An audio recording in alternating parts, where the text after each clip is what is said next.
You're listening ad-free on Amazon Music. Brittany Norwood was born in 1982 in Federal Way, Washington, which is a small city located about 20 miles south of Seattle. Growing up, Brittany's family never had much money. Her father, who was the primary breadwinner, ran a small upholstery shop in town, and while he worked tirelessly, he barely earned enough money to make ends meet. And considering how large Brittany's family was, she was one of 9 siblings, the lack of financial resources at times made life very challenging. However, Brittany's parents were not complainers, and they instilled in all of their children the importance of hard work regardless of circumstance. And clearly that message resonated with their children because by the time Brittany was a teenager, her older siblings had already gone on to become doctors, engineers, and management consultants. As for Brittany, she was just as ambitious as her older siblings, but her interests were in athletics. By the time she was in high school, she had become one of the very best soccer players in the entire state of Washington.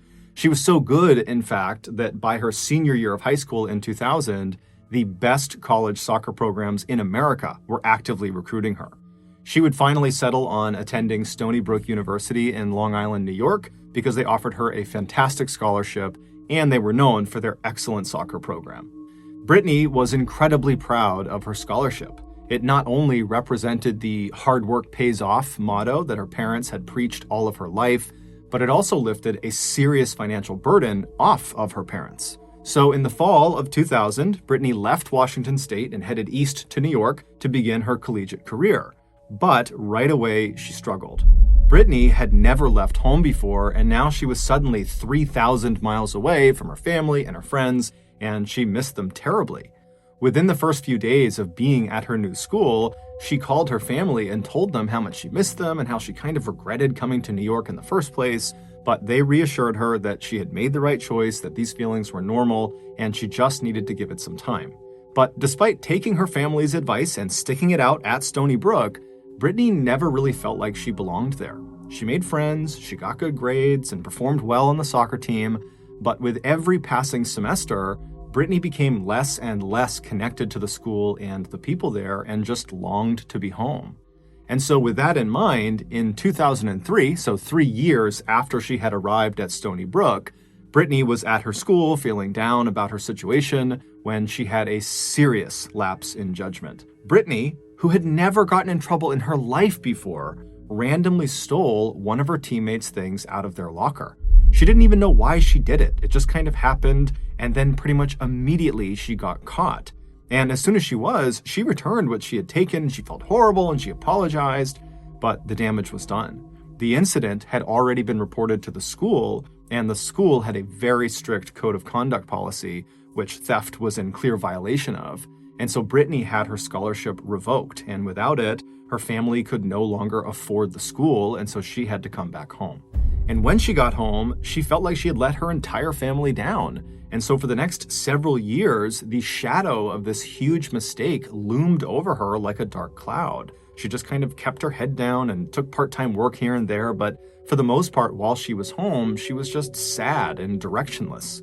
But finally, in 2010, so 7 years after coming home from school, when Brittany was now 28 years old, she decided enough was enough. She was going to stop letting this mistake define her life. She was going to go out and find a career and make something of her life, like her other siblings had.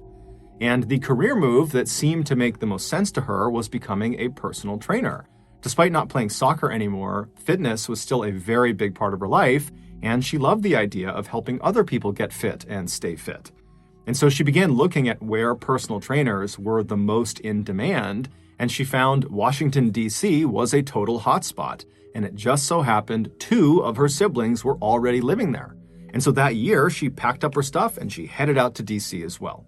When she got there, she had a little cash, but not enough to sustain her longer than a month or 2, so she applied for and got a job with a Lululemon shop.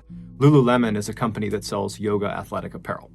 The shop was located in Bethesda, which is a very wealthy suburb of Washington, D.C., and right around the corner from the shop was a gym that Brittany immediately fell in love with and decided would be the perfect gym for her to run her personal training practice out of once she got certified. So a very happy and rejuvenated Brittany began work at the Lululemon shop in Bethesda in late 2010, fully expecting to only be there for a few months before she transitioned to her personal training career. At around the same time Brittany began working at the store, another young woman had started working there as well. Her name was Jana Murray, and she was quite similar to Brittany. She was 30, so 2 years older than Brittany, and she had been raised in a close-knit, modest household in Texas where her parents had preached always working hard and doing the right thing, and she really took that to heart. And like Brittany, Jana was also a star high school athlete, except instead of playing soccer, she was a big track and field star. And actually, she set some records in Texas for the discus throw. But after graduating high school, instead of pursuing athletics in college, Jana had pursued business. She enrolled in the business program at George Washington University in Washington, D.C. After she graduated, she worked in the private sector for a few years before deciding it made sense for her to go back to school to earn her master's degree in business. She was accepted to the very prestigious Johns Hopkins Business School, which was located a few miles from the Lululemon shop where Brittany worked. And by 2010, Jana was in her final semester, and all she had left to complete was a final thesis paper. A thesis is a long essay involving personal research. The assignment was to write about the structure of a company of her choosing. And since Jana was a huge fan of Lululemon apparel, she had decided to write about them. And during her research on Lululemon, she discovered that the company was far more than just clothing. They had what seemed to be a really cool company culture. All employees, no matter how junior, were encouraged to pursue whatever goals they had, even if their goals meant leaving Lululemon at some point. It was like the company fundamentally cared more about their people than their product. And Jana loved that. And so as she's writing this paper, on a whim, she decides to go get a job at a Lululemon store. And the nearest location was the one near her school. Jana figured working at the shop would only make it easier to finish her thesis, since it would provide her boots-on-the-ground information. Also, she just wanted to see for herself if this company was as amazing as it seemed to be. And so her plan was just to work at this shop until her thesis was done, at which point she'd earn her master's and more than likely she would quit and move on with her life. So in late 2010, when Brittany and Jana found themselves working at the same Lululemon shop in Bethesda, they were aware of each other, but really didn't know each other. Their only interactions were when their shifts happened to overlap, which did not happen very often. But when it did, they were perfectly nice to each other. They would chit-chat, but they were coworkers, not really friends. However, a terrifying event was about to link them together forever. On the evening of March 11th, 2011, Jana and Brittany were working together at the Lululemon. It was an uneventful shift. They chatted, they helped customers, and in between all of that, they would knock out whatever closing duties they were responsible for so that when closing time came, they could leave quickly. And then when it was closing time at 8 p.m., the pair did one last sweep of the store to make sure everything was neat and put away and locked, and then they both grabbed their things and headed out the front door. Once they were outside, Jana turned around and she pulled the keys out of her pocket and she locked the front door. And then Jana hopped in her car and she drove off. And Brittany, she turned and began walking down the sidewalk toward the metro train station. But after only a few minutes of walking, Brittany swung her backpack off of her shoulder right in front of her, and she reached inside to fish around for her wallet because her metro train pass was inside of her wallet. And so she's fishing around her bag, she's still walking towards the train, and she can't find it. And so she comes to a full stop, she unzips her bag completely, and she looks inside, and her wallet is not in there. And as soon as she sees that it's missing, she remembers she left it on the break room table at the Lululemon store. And the only way she could go back and get her wallet was if Jana came back with the keys and unlocked the front door. And so Brittany just stood there for a minute wondering what she should do. She kind of felt bad about calling Jana to drive back and open the store for her, but she really needed her wallet for a whole bunch of reasons. And so finally, she picks up her cell phone and she calls Jana. And when Jana picks up, Brittany says, I'm really sorry, but I left my wallet in the store. Would you mind coming back and just opening the doors for me? I'll run in and I'll get it. Be super quick. And Jana, surprisingly, was totally fine with this. She actually laughed and said, I left my laptop in the break room and I was going to get it tomorrow, but this is an excuse to go back and get it now.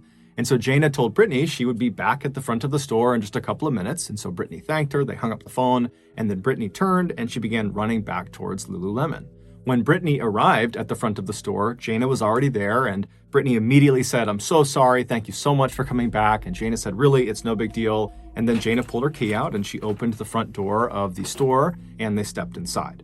The layout of this store was basically just a big square, where the front door entered the square right in the middle of it. So you step inside, you're in this kind of main shopping area. It's just this one square. And then all the way at the back, kind of lined up with the front door, behind the cash registers, was this employee-only hallway that went straight back about 7 or 8 feet. And then it reached this T intersection, where if you turned left, there would be another hallway that went straight for maybe 10 or 15 feet, and it would come to a dead end at a door, and that door would lead to a bathroom. And then if you were standing in front of that bathroom door and looked left, there would be another door that led into a very small kitchen. And then if you went back to the T intersection and turned right and looked straight ahead, you would see another stretch of hallway that was about 10 or 15 feet long, and it would look exactly like the left hallway, except at the end of the right hallway, there was no door to a bathroom. It was just kind of a dead end. But at the end of the right hallway, if you walked all the way down it and then turned right, you would see there was a door that led into the break room. So the break room and the kitchen were kind of oriented in the same position at either ends of each hallway. And so the two women go inside the store with Brittany in the front. They get inside, Jana flips on the lights, and they walk across that square main shopping area. They go past the cash registers into that employee-only hallway. They go straight down, they turn right, they make their way down the right hallway, and then they open the door to the break room, and they go inside. Brittany very quickly found her wallet. It was on the table. She grabbed it. And so after she had her wallet, she just left the break room and began walking back out towards the main shopping area and the front door. Jana was only a couple of seconds behind her. She grabbed her laptop and then she left the break room. She walked back down the hallway. And as she turned back into the main shopping area, she kind of had her head down. She was fiddling with her laptop and her phone. But even though she wasn't looking up, just looking down, she could tell right in front of her, Brittany had come to a full stop in the middle of the main shopping area. And so as soon as she saw that, she stopped what she was doing and she looked up. And immediately she could see why Brittany had come to a stop. There were now 2 men wearing all black with black ski masks on that were standing between them and the front door. The following morning, the Lululemon employee who was supposed to come in that morning and open the store and work that day, she turns onto the street that the shop is on and she begins walking towards the front door. It's a bright, beautiful, sunny morning. There are lots of people out going about their daily routines. And so this employee, she walks right up to the front door of the Lululemon. She's not really looking into the store. She's kind of got her head down and she fishes in her pocket. She pulls out her key that opens the front door. She slots it into the lock and she turns it to unlock it. And right away, she feels no resistance. The door was already unlocked. And so this really gets her attention and she looks up, but there's a glare on the glass from the sunlight, so she can't see inside. And so she just pulls the key out of the lock and then she pushes open the door and she takes a very tentative step inside. And right away she sees the entire store is destroyed. There are shelves knocked over, there's clothing everywhere, it's a complete mess. And before she can even process what she's seeing, she hears what sounds like moaning coming from the back of the store, basically back in those hallways. And so this employee is terrified, and instead of going in to investigate, she just turns around and leaves the store and immediately calls 911. And as she's on the phone with police, this man who just happened to be walking by at this moment, he saw her and saw how visibly upset she was. And so he just stood next to her and waited for her to get off the phone with the police. And then when she was, he asked her, what's going on? And she would explain that the door was unlocked, the store is a complete disaster, and I heard moaning inside and I'm too scared to go in. And so the man says, hey, I'm going to go in there and take a look around because I'm worried there could be someone who's hurt who needs our help right now before the police even get here.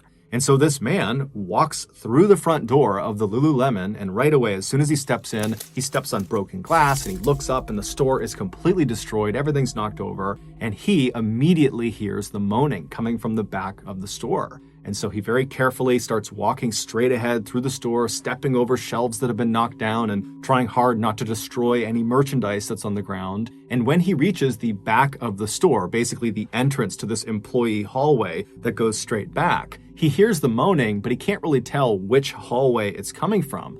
And so he just calls out like, hey, who's back there? Do you need my help? But there was no reaction. And so he begins walking forward, and then he stops. He realizes the ground is slick. And so he looks down and he sees there's a very obvious blood trail from where he is standing straight back down this employee hallway. And the blood trail appears to turn right and kind of disappears out of sight down that right hallway.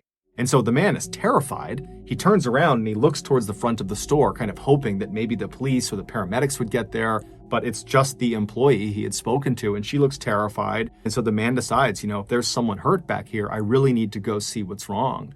And so very carefully, he begins walking down this initial hallway, following the blood trail. And then he turns right into that right hallway and he looks, and he can't believe what he is seeing. It looks like the entire right stretch of hallway was covered in blood. I mean, the floors, the walls, the ceilings, everything. There is blood everywhere. However, there's no person.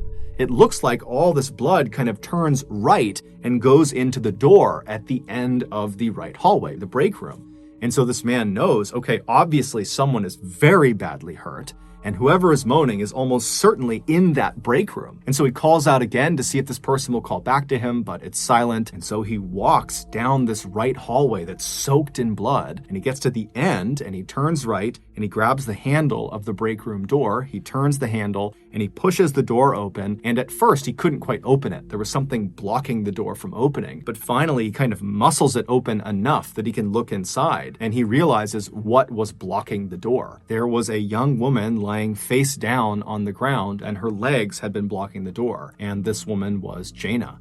And this man, who was not medically trained, immediately understood this woman is deceased. The injuries she has sustained are so bad, there is absolutely no way she is alive. And he immediately thought, she also has likely been dead for some time. This does not look like it just happened. And so he's thinking, who's moaning? Where's the moaning coming from? Is there somebody else in this room? And so he pushes and kind of moves her body out of the way and sticks his head into the break room, and he scans around, but there's no one else in there. But as he's looking around, he hears the moaning again, and he realizes it's coming from the other side of the hallway, at the end of the left hallway. And so he shuts the break room door and he walks back up the hallway to the T intersection. And instead of turning and walking into the main shop, he continues down the left hallway. And he goes all the way down until he's standing in front of the door that leads into the bathroom, and to his left is the door that leads to that kitchen. And as he's standing there, he just kind of yells out, hey, whoever's in here, say something, because he doesn't know what door they're in. And he hears the moaning, and it's coming from the door right in front of him, the bathroom door. And so he opens the bathroom door, and immediately he's struck by all the blood all over the bathroom. And lying on her back on the ground is another young woman. It was Brittany. Her hands were zip tied together and attached to a pipe on the side of the room, and she was covered in blood. There were obvious stab wounds and slash marks and bruises all over her. And at first, this man assumed she must be deceased, and there must be a third person in this bathroom who's doing the moaning. But then he was startled when Brittany made this low, guttural moaning sound, almost like the sound of an animal dying. And he realized that was the moaning he was hearing. It was Brittany. At that moment, the police had arrived. They had rushed inside. They grabbed this man and escorted him out. They secured the scene, and then the paramedics came in, and they would confirm that unfortunately Jaina was deceased. And then when they went to Brittany, they found that she was still clinging to life. And so they put her up onto a stretcher and they began wheeling her out. And as she was being brought out of the store, the paramedics began trying to talk to her.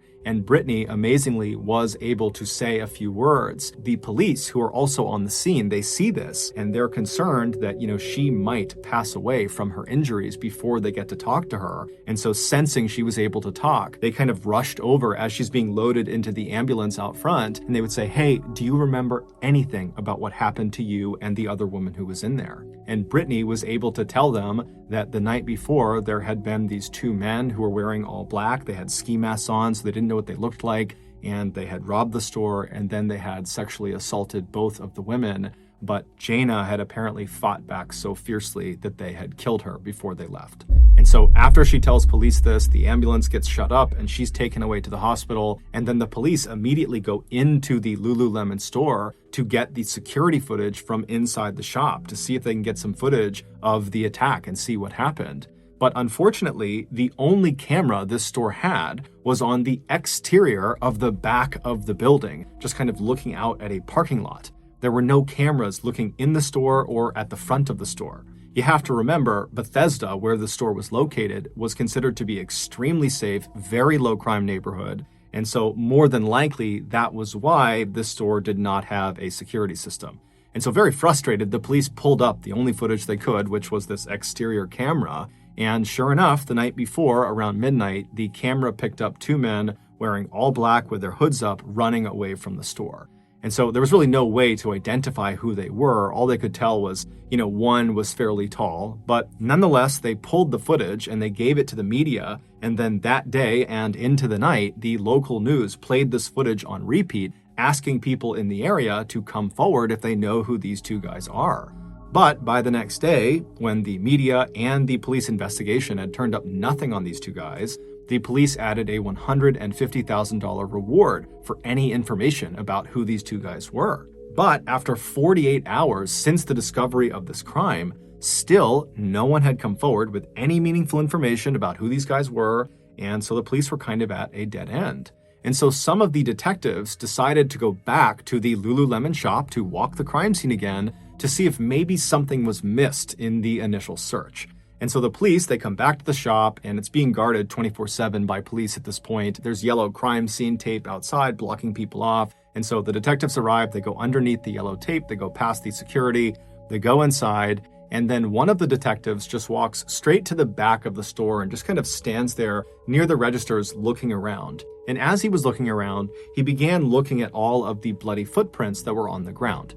Now, by this point, all of the prints had been accounted for except for one set. There was a men's size 14 shoe print that had been spotted in several locations in the store, and it was just kind of assumed that it belonged to one of the killers. The thing about this print was that the treads of this shoe were fairly unique. They had a distinctive and fairly easy to recognize pattern to them.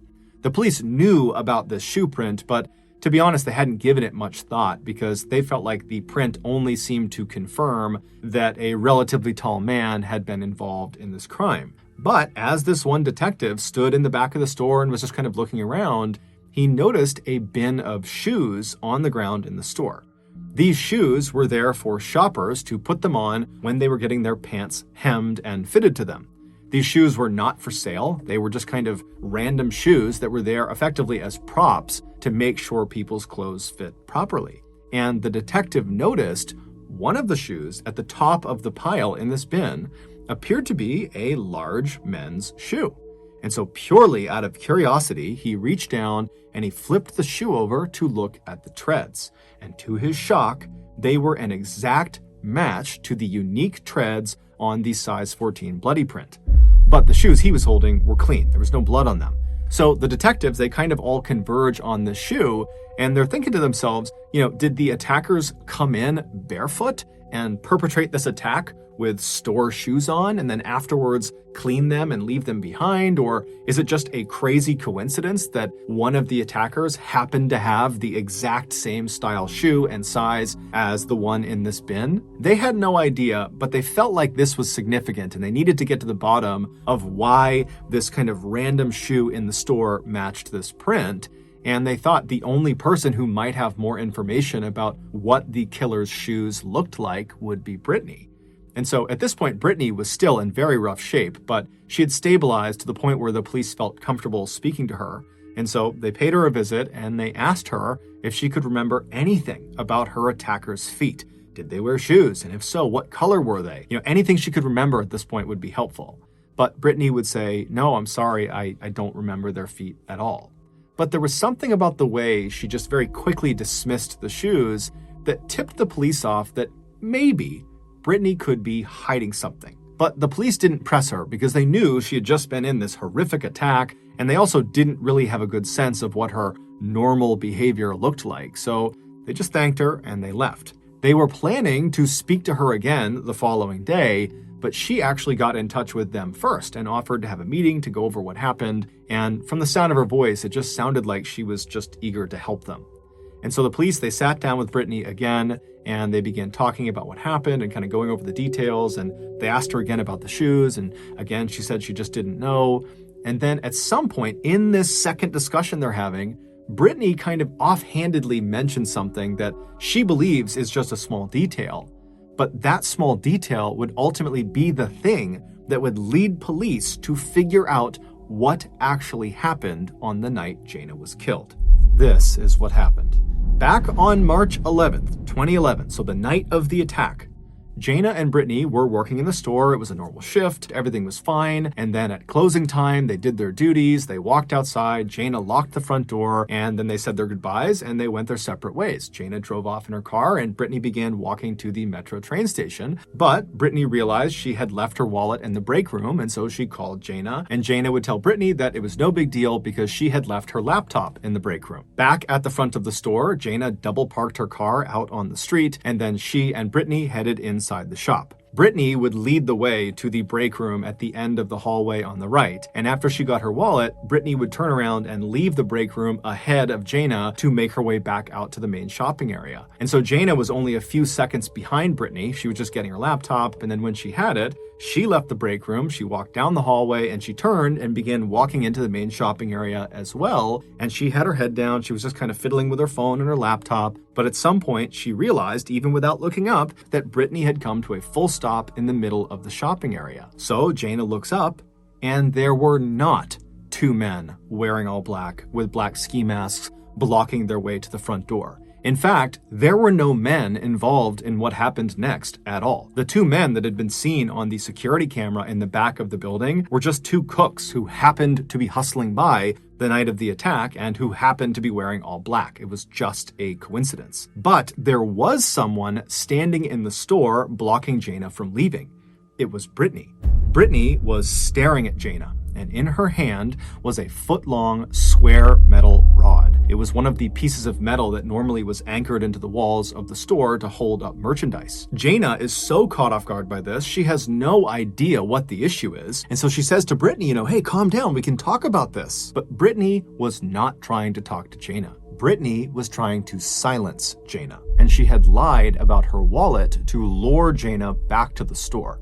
This was a setup. Earlier that night, during their shift together, Jayna had caught Brittany stuffing a pair of yoga pants into her bag and had confronted her about it. And it's believed Brittany was worried Jayna was going to tell their boss about it the next day and that Brittany would be fired because of it. And then once again, her life would be derailed and she would be humiliated, and Brittany just couldn't have that. And so as Jayna slowly began to back up into the hallway with her hands up, trying to calm Brittany down, Brittany began to advance on her. And as soon as she did, Jayna screamed and turned and ran down that employee hallway. She turned right and bolted down the hallway towards the break room. She grabbed the break room door and she was trying to get it open, but before she could, Brittany had caught up to her and she smashed her over the head with the pipe. Immediately, Jayna turned around, she put her hands up over her head to protect herself, and she begged Brittany not to hit her again. But Brittany wasn't listening. Brittany just wound up and smashed her across the arms with the pipe. Jayna began screaming out and pleading with her to stop, but Brittany just kept on going. And for the next several minutes,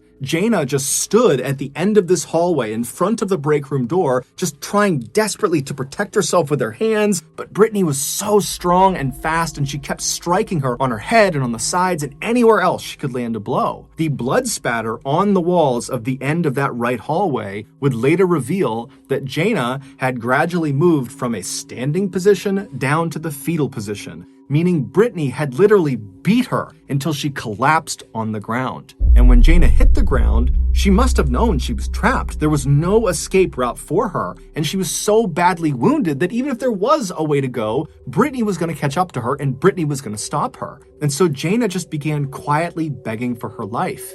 But Brittany had other plans for her.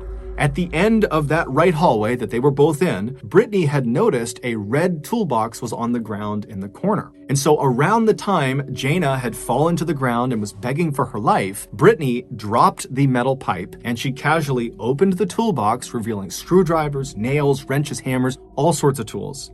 And one by one, Brittany began reaching into this toolbox, taking out a tool, and then smashing, cutting, slashing, and beating Jayna with it. It would take Brittany roughly 10 minutes to cycle through every single tool in that toolbox. But shockingly, despite being dealt 330 significant wounds, Jayna was still alive and she was still pleading for her life. Frustrated, Brittany stood up, she chucked the tools on the ground, she turned around and she walked down the hallway all the way to the kitchen at the other end of that left hallway. She went inside and she grabbed a large knife. Then she marched back into the hallway. She went straight down all the way to Jana. Jana is still begging for her life, and Brittany just reaches down. She grabs her hair with her left hand and pulls her head forward towards her. Then she takes the knife with her right hand, she raises it up, and she brings it smashing down into the back of Jana's skull.